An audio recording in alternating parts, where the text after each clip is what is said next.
Ahead of the screening, 13 Year Side's Erik Howard sat down for an extended conversation with the film's director, Mimi Cave, and production designer, JC Molina.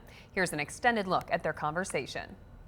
Mimi, I wanted to start with you. Talking especially about, that your Midwestern flair, I was reading in other interviews that this kind of really resonated with you, especially because you were working on Fresh at the time when the script came along your table there.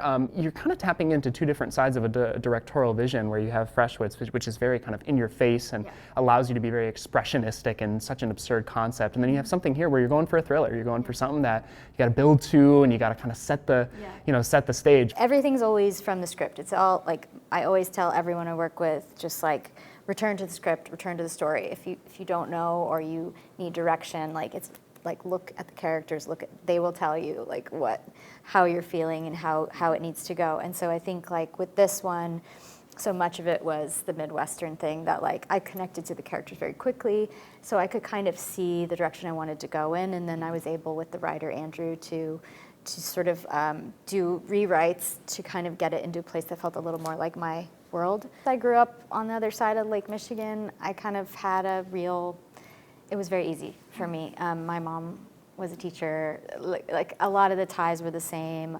We used a lot of influence from the house I grew up in.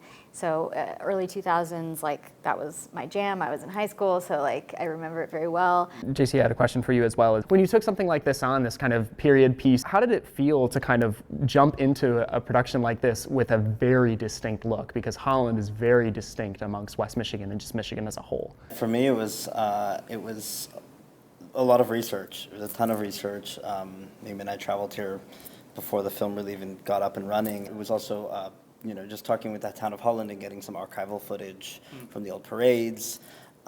So, just tons and tons of research. And also a lot of it was references from Mimi's family's photos, the wallpaper that she remembered, or that green from some, memory of hers. I look at the film and TV projects that I've done as little time capsules, and I think to be able to find all of these references from so many places that most people would not be able to just Google search, put them into this film design-wise and make it a bit of a time capsule for Holland, Michigan, I think is really fun. And I think that was really a beautiful takeaway. This movie just captures an essence that maybe not everybody will understand, but the people that do are just going to feel it so strongly. So for the both of you in doing that, what are you guys learning from this? What did you learn from this production, and what are you hoping to learn as its legacy kind of lives on? Hopefully what it speaks to is that there's stories everywhere, right?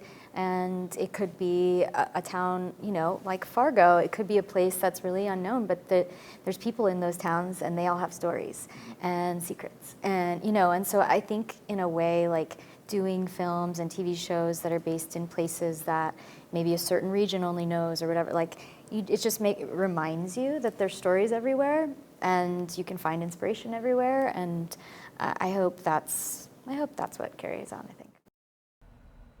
That was Erik Howard reporting.